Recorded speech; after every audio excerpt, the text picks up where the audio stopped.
పురుషోత్తమ క్షేత్రంగా ప్రసిద్ధిగాంచిన పూరి క్షేత్రానికి శ్రీక్షేత్రము, శంకుక్షేత్రము, నీలాచలము, నీలాద్రి అనే పేర్లు ఉన్నాయి.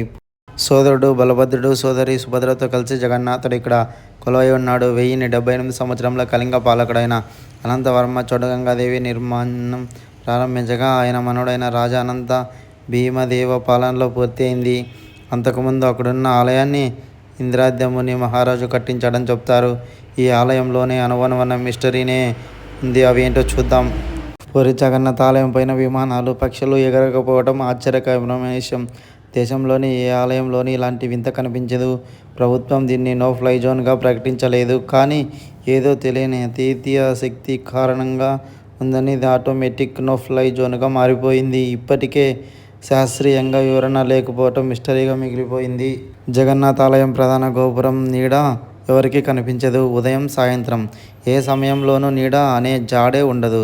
ఇదంతా ఆలయ నిర్మాణంలో ఉన్న ప్రత్యేకత లేదా దేవుడు మహిమ వల్ల అలా జరుగుతుందా అన్నది మిస్టరీగా మిగిలిపోయింది. జెండా. ఈ ఆలయం పైన గోపురంపై ఉండే జెండాకు ఎంతో ప్రత్యేకత ఉంది. మామూలుగా ఏ గుడి పైన కట్టిన జెండా అయినా సరే గాలి దిశను బట్టి ఊగుతుంది. కానీ ఇక్కడ మాత్రం జెండా మాత్రం గాలికి వైపు వీచే దిశకు వ్యతిరేక దిశలో ఊగుతుంది.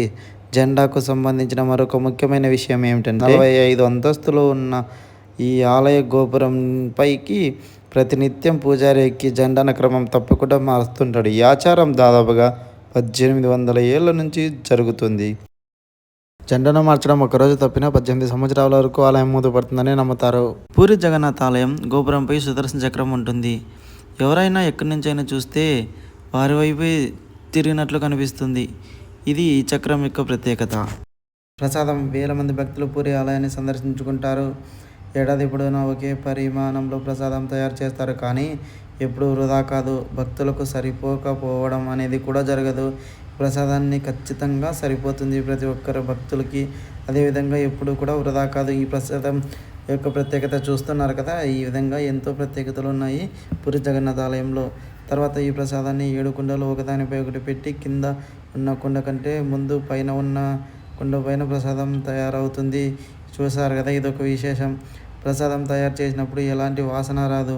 కానీ స్వామికి నివేదించిన తర్వాత అప్పుడు గుమగుమలాడుతుందట. చూడండి ఫ్రెండ్స్, ఇలాంటి అద్భుతాలు ఎన్నో ఉన్నాయి కదా.